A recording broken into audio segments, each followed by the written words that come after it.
Some families come to growing acceptance quicker, but it's not that clear, you know, because the first teaching that Latinos give a child is the welcome. Without the welcome, the child can never have and develop their own personal positive purpose in life.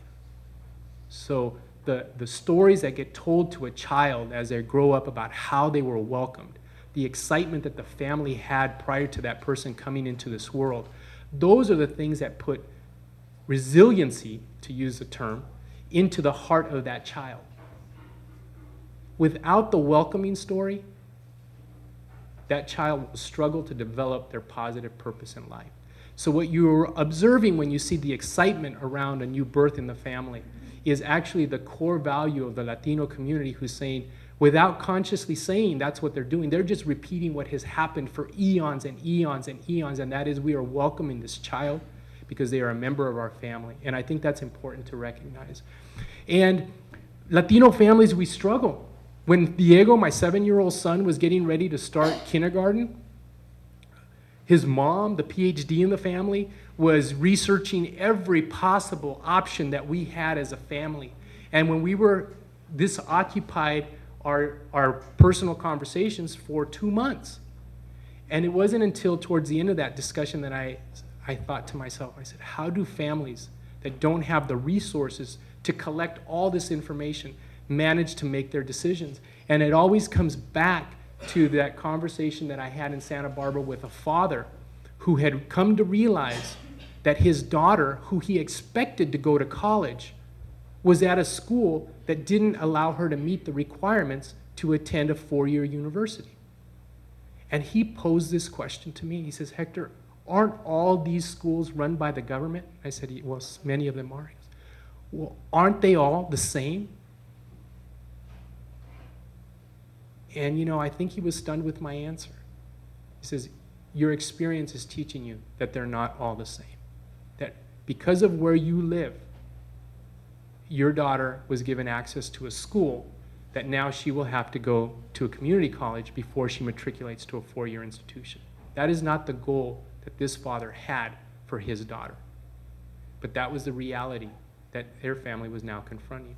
So we have to work with these, how we help them navigate school, health services, social services, housing, all the support services that exist. I think that oftentimes, you know, and I have to reiterate what Laura shared, is that what is happening right now in Arizona is happening in the hearts and minds of immigrants right here in Iowa. It is happening in the hearts and minds of people that reside in California. If you are an immigrant or you have family that immigrated, it is your reality, because the tenor of the conversation right now is such that you don't know where it will logically end. And so if we think that, you know, it's 1,000 miles away, it has no bearing on these families, I would have you reassess that. Because they will now wonder whether you are more Arizona-like or whether you are not.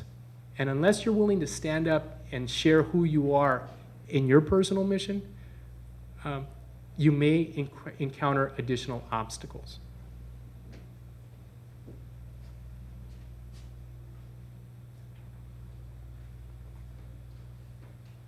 I'm always surprised that, you know, Latinos, Latinos usually got married at a younger age, but so did everybody.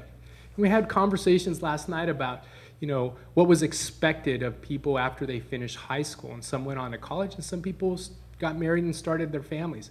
That is a historical template that has existed. I think that oftentimes Latino families struggle because some families still have that template. And when their daughters or their sons have children and it's not within wedlock, there's a lot of stress that goes on with those families because they don't know that template. And that's a real struggle for our families. You are not just a provider, okay? They see you in the periphery. They see you in churches. They see you with your children in school. They see you at the supermarket. They know who you are. And so your attitudes as medical staff or social service providers can make or break success. You know, that's something that I want to tell you is that, you know, we do watch you. Your history is a living thing.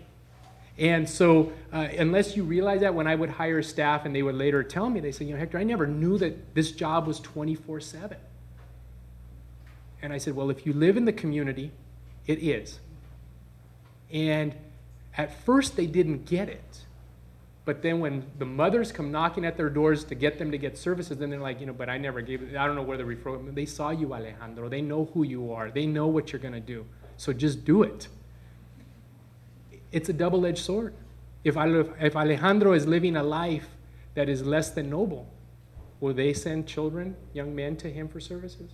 Absolutely not. And then people will blame the program, and the evaluation will demonstrate that the evaluation didn't show any positive results, but it actually was the staffing and configuration of the people that were delivering the service that could have a profound impact on whether or not things are going to go well.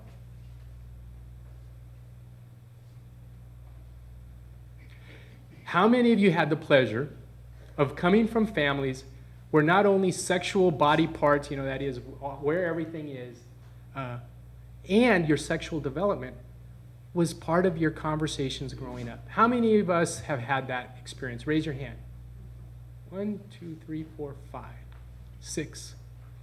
I don't come from those families. Okay, that's not my experience.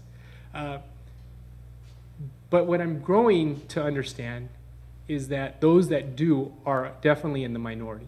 Those of you that have had that experience do not share probably the lack of conversations that most of us did. So it's not just a Latino issue that we struggle with talking about sexual health and sexual development. It's a pretty much general challenge that we have here in the United States. But within the Latino culture, there were some kind of triggers that used to happen, and, you know, avenues for information, and they usually for young women were older aunts or cousins who would transmit sexual health information. And usually that sexual health information came when when the menstrual cycle started, the commencement of menses. So there is that one sentinel experience that then says to the parents or those people around here, well, we can no longer deny that something has happened, right? When is that date for boys?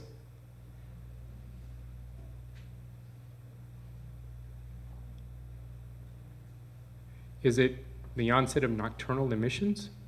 If you would know when that happens? Is it when their vocal cords begin to thicken because they're growing and the hormones are generating that thickening and their voice begins to crack and deepen? Is it when they start developing hair under their armpits and other parts of their body that parents begin to recognize, well, we need to do something? You see, there's no one sentinel experience for boys. And as a result of that, we punt. We ignore it. And that creates a disparity of information. So right at the time when we want them to be acting in a responsible and informed way, oftentimes the young women in their community have been given at least a rudimentary set of information because their body has changed. And that creates less opportunity for good communication about setting limits, about having good dialogue about what you want, and me being able to respect what it is that you desire and want. And we have to get over that because we don't do this, we don't have this historical template, we will struggle. And Latinos families are just like American families, but if we talk about it, they're gonna do it. And my response to them was, did you come from a family where they talked about, oh, María Purísima, qué espetas, nosotros nunca hablábamos de eso, you know. Oh my goodness, never did we ever talk about it. And yet, did you do it? Oh yeah, you know. So rest assured that biology and social context does a wonderful job of getting us ready to want to have relations with other people. Okay. If we don't equip our young people, they grow up with a disadvantage. I am still of the generation where the term VD was used. Okay. Now, what is out there and what young people need to prepare for avoiding is much more profound than a sexually transmitted infection that can be cured.